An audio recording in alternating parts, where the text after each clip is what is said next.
J'ai été en colère très longtemps, plus jeune. Maintenant, bon, je ne suis pas vieux, mais, mais je transforme en fait cette colère, des fois ouais, cette rage qui peut bouillonner, qui peut faire dire ou faire n'importe quoi. Je préfère la concentrer dans mon travail et en fait ça m'aide moi à prendre du recul sur toutes ces choses qui peuvent m'indigner, qui peuvent me saisir et je préfère en faire quelque chose de constructif. Je m'appelle Walidia, je suis humoriste, comédien, je fais des blagues, c'est un peu le sens de ma vie. On peut rire de tout, après c'est toujours une question de contexte, et déjà est-ce que c'est drôle? Si c'est vraiment drôle, ça fera toujours rire quelqu'un. Après ça dépend qui rit. Moi j'ai une règle, c'est que je me dis si je fais une vanne sur une communauté ou un groupe ou quelqu'un, est-ce que je la ferai dans une salle où il n'y a que ces gens-là? Et est-ce que ça les ferait rire? Si ça passe ce test-là, ça veut dire que tu peux la faire.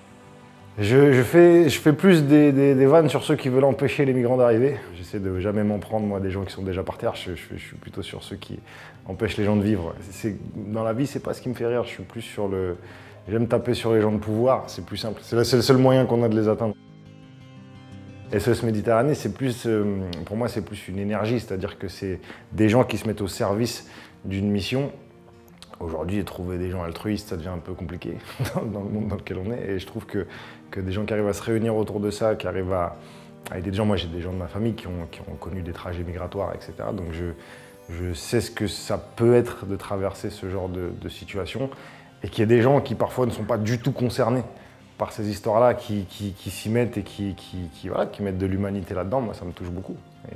Et moi j'aide un peu avec quelques vannes, mais je trouve que c'est beaucoup plus intéressant ce qui est fait concrètement. Mais au moins, voilà, il y a cette aide, il y a cette main tendue dans le trajet, et c'est important que ces gens-là existent pour aider les autres.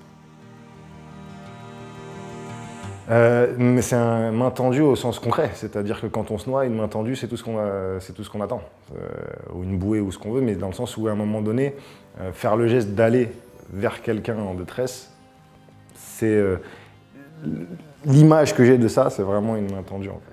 Pourquoi il faut donner pour SOS Méditerranée? C'est qu'on a souvent l'impression que les malheurs du monde sont loin, que tout est à distance de nous qui avons la chance de vivre là où on vit. Et parfois, je pense qu'il faut appuyer sur quelque chose de très égocentré pour les dons, c'est que ça fait du bien.